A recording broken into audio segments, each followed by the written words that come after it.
kunjungan kerja nih Puan Mai ya. Sangkut duit tadi kalau kunjung kerja tu ya. Bisa jadi ada Bisa juga. jadi. Iya, Cik Tuan dan Puan semua ni Panja Penegakan Hukum Komisi 3 DPR RI ni Puan Mai ya. Ini menyebut jutaan hektar lahan ini di Riau digarap perusahaan menjadi perkebunan. Betul Cik Tuan dan Puan, di mana Panja Komisi 3 DPR tersebut Cik Tuan dan Puan akan mengungkapkan daripada kasus terkhusus ini masalah pertanahan yang sering terjadi di negeri kita Provinsi Riau. Macam mana informasi lengkapnya tu? Moh kita tengok. Selain ada sebanyak 80 perusahaan di Riau yang melakukan aktivitas di kawasan Telarang, Panitia Kerja Panja Penegakan Hukum Gakum Komisi 3 DPR RI juga menemukan fakta adanya sejumlah perusahaan perkebunan raksasa yang ada di Riau menggarap jutaan hektar tanah menjadi perkebunan. Bahkan beberapa di antaranya diketahui perusahaan tersebut menggarap lahan yang masuk dalam kawasan hutan lindung.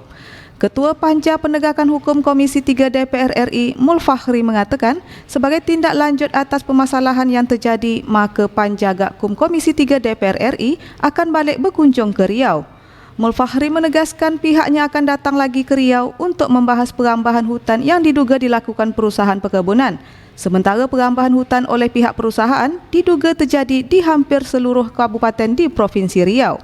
Di Riau ini ada sejumlah PT perkebunan besar, ada jutaan hektar tanah di Riau ini yang digarap menjadi tanah perkebunan, dan kami juga mendapat informasi yang cukup akurat bahwa beberapa perusahaan telah melakukan kegiatan atau aktivitas perkebunan di dalam kawasan hutan, bahkan beberapa di antaranya masuk ke dalam kawasan hutan lindung. Tapi pada kesempatan ini kita tidak masuk ke dalam materi itu di rapat berikutnya. Jadi ini bukan kunjungan kami yang pertama, kami akan datang lagi ke sini untuk isu yang kedua.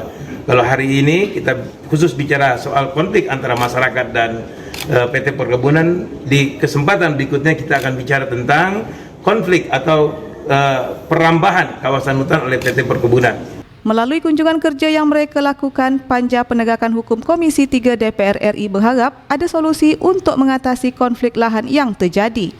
Ahad Laila Isnin melaporkan.